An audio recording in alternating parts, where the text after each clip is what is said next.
Hello everyone, I am doctor Abhijit Taide, आपका knee hip and shoulder expert and welcome back to my channel OrthoB. आइए आज हम बात करेंगे एसीएल रिकंस्ट्रक्शन में एसीएल के लिए जो ग्राफ्ट यूज़ होता है उसके बारे में। हमारे पास जब पेशेंट आते हैं वो कॉमनली हमें पूछते हैं आप कौन सा ग्राफ्ट यूज़ करोगे एसीएल रिकंस्ट्रक्शन में, और वो ग्राफ्ट निकालने से हमें आगे जाके कोई प्रॉब्लम या कोई वीकनेस तो नहीं आएगी। जब हम ग्राफ लेते हैं वो आपके ही शरीर से लिया जाता है, आपके ही टेंडन से लिया जाता है, और वही टेंडन को लेके हम लिगामेंट बनाते हैं और वो एसीएल रिकंस्ट्रक्शन में यूज़ होता है। अब ये टेंडन होता क्या है? टेंडन ये मसल एंड बोन को कनेक्ट करता है। जब हम ये टेंडन निकालते हैं तो जो मसल से हमने ये टेंडन निकाला है वो एक दूसरे से, जो उसके बाजू वाला मसल है उससे वो चिपक जाता है, और उसके ये चिपकने का कारण बहुत बार फाइब्रोसिस या स्कारिंग हो सकता है। और ये चिपकने से लॉन्ग टर्म में आपके जो मसल ग्रुप का फंक्शन है उसमें कोई इशू नहीं आता है, और जैसे ही स्ट्रेंथ है वैसे ही हमें वापस आ जाती है। अब सबसे कॉमनली यूज जो ग्राफ्ट होता है वो है हैमस्ट्रिंग। इसमें सेमी टेंडनोसिस, सेमी मेम्ब्रेनोसिस एंड ग्रेसिलिस ये मसल ग्रुप हम यूज़ करते हैं। ये मसल ग्रुप से हम ग्राफ्ट हार्वेस्ट करते हैं।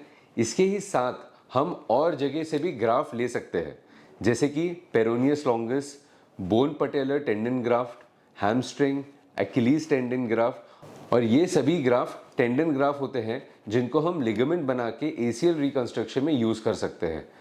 पहले इन्हें हार्वेस्ट करते हैं, देन हम इसको प्रिपेयर करते हैं टिबियल एंड फेमोरल जो टनल हम बनाते हैं उसके थ्रू पास करने के लिए।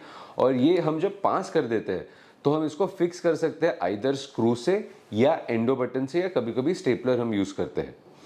अब ये जो ग्राफ्ट चॉइसेस होते हैं ये मेजरली डिपेंड करते हैं सर्जन पे जो भी आपको ऑपरेट करते हैं, क्योंकि ऑपरेटिंग सर्जन के जो चॉइसेस रह सकते हैं वो डिफरेंट रह सकते हैं।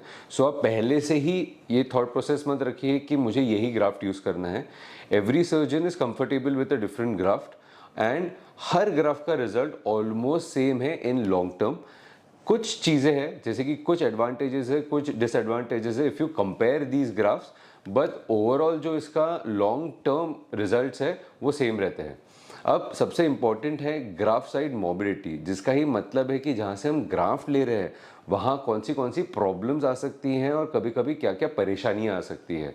अब जब हम हैमस्ट्रिंग जो सबसे कॉमनली हम ग्राफ्ट यूज़ करते हैं, इसके लिए घुटने के नीचे हम 2 से 3 सेंटीमीटर का एक इंसिजन बनाते हैं, जो upper part of the tibia है वहाँ हम ये इंसिजन बनाते हैं, वहाँ से हम ये ग्राफ्ट को लेते हैं।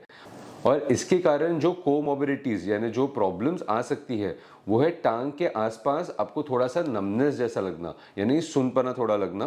कभी कभी आपको वो एरिया में थोड़ा सा स्वेलिंग या हल्का फुल्का पेन भी रह सकता है।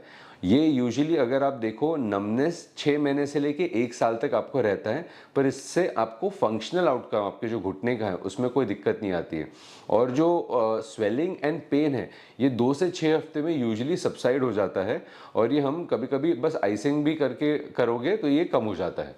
अब जो बोन पटेलर बोन ग्राफ्ट है ये काफ़ी लोग पहले यूज़ करते थे, ये काफ़ी ओल्डर टाइम्स में यूज़ होता था, पर इससे दिक्कत थी कि हमको एंटीरियर नी पेन जो घुटने की आगे की तरफ है वहाँ हमको पेन आता था।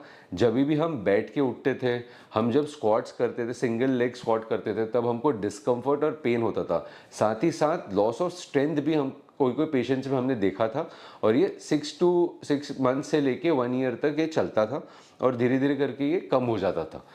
अब जो एसीएल रिकंस्ट्रक्शन का रिजल्ट है ये बहुत ज़्यादा डिपेंड भी करता है कि आपने जो ग्राफ्ट यूज़ किया है वो एसीएल ग्राफ्ट का टेंशन क्या है, प्लस आपको जो क्वाड्रिसेप मसल बैलेंस है वो भी बहुत इंपॉर्टेंट रहता है अच्छा रिजल्ट लाने के लिए। और अगर आपका ग्राफ का टेंशन अच्छे से नहीं रहा तो आपको एंटीरियर नी जॉइंट पेन रह सकता है, और बैलेंस अगर आपका बराबर नहीं रहा तो कभी कभी हल्की सी इंस्टेबिलिटी जैसे आपको लग सकता है, या फिर माइल्ड पेन रह सकता है। और अभी रिसेंट एडवांसमेंट्स में हम एंकल के पास एक पेरोनियस लॉन्गस जो ग्राफ्ट होता है वो यूज़ कर सकते हैं। पेरोनियस लॉन्गस का कोई यूजेज रहता नहीं है इन द एंकल, पर उसका यूज़ हम एसीएल रिकंस्ट्रक्शन में कर सकते हैं। सेम क्वाड्रिसेप जो हमारे थाई का मसल ग्रुप है एंटीरियर का, उसका भी हम आजकल यूज़ कर सकते हैं। आजकल बहुत न्यू डिवाइसेस आ चुके हैं जिससे हम बहुत छोटे इंसिजन से क्वाड्रिसेप का मसल का ग्राफ ले सकते हैं, और उसमें हम डिसाइड भी कर सकते हैं कि हमको कितना लेंथ चाहिए और कितना थिकनेस चाहिए।